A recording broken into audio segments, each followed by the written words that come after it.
আসসালামু আলাইকুম। পৃথিবীতে সর্বপ্রথম কে আজান দিয়েছিল এবং কোন জায়গা থেকে আজান দিয়েছিল, জি ডক্টর জাকির নায়েকের মুখ থেকে শুনুন। তবে ভিডিওটা বেশি বেশি শেয়ার করে দেন, পেজটি ফলো করে দেন, তারপর আমি বিস্তারিত বলতেছি। পৃথিবীর প্রথম আজান সেটা কে দিয়েছিলেন, কোথায় দিয়েছিলেন, আর এই আজান কোন দেশে শুরু হয়েছিল? বোন, আপনি প্রশ্ন করলেন যে আজানের উৎপত্তি কিভাবে হয়েছে, কোন দেশে হয়েছে, আর সেটা কিভাবে শুরু হয়েছে।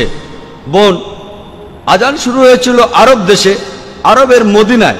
আর সহিহ হাদিসে উল্লেখ করা আছে যে মদিনায় মসজিদ তৈরি করার পর নবীজি এবং সাহাবারা সালাতের ব্যাপারে আলোচনা করছিলেন, কিভাবে মানুষকে আহ্বান করা হবে। কেউ কেউ বলল ড্রাম বাজাও, কেউ বা বলল শাঁখ বাজাও, এক একজন এক এক কথা বলল।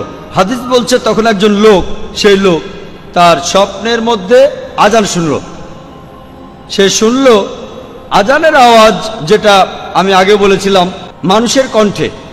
খবরটা তখন নবীজির কাছে পৌঁছে গেল, আর নবীজি বললেন সে যে কথাগুলো শুনেছে সেগুলো শুনতে খুবই ভালো লাগছে, আর সালাতের জন্য মানুষকে আহ্বান করতে এর চাইতে ভালো উপায় নেই, যেখানে সবাইকে ডাকা হচ্ছে মানুষের কণ্ঠ দিয়ে। এজন্য তখন নবীজি আদেশ দিলেন যখন মানুষকে সালাতের জন্য ডাকবে তখন মানুষের কণ্ঠ ব্যবহার করবে, অন্যান্য যন্ত্রপাতি ড্রাম, ট্রাম্পেট, শাঁখ ইত্যাদি ব্যবহার করো না। আর শুরু হয়েছিল মদিনায়। আশা করি উত্তরটা পেয়েছেন।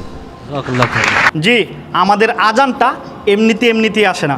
অনেকের ধর্মের অনেক কিছু তারা নিজেরা বানিয়ে নিতে পারে, কিন্তু আমাদেরটা দেখেন স্বপ্নের মাধ্যমে রাসূল সাল্লাল্লাহু আলাইহি সাল্লাম তারপরে করছিল। ওই সময়ের একজন ব্যক্তি স্বপ্নে দেখছিল, তারপর ওই খবরটা যখন আমাদের প্রিয় নবীর কানে আসছে, পরবর্তীতে রাসূল সাল্লাল্লাহু আলাইহি সাল্লাম এই কথাগুলো শুনিয়া করছে যে এটাই এক নম্বর কথা, মানুষকে কল্যাণের দিকে, মানুষকে নামাজের দিকে, এটাই সবচেয়ে উত্তম একটি আজান।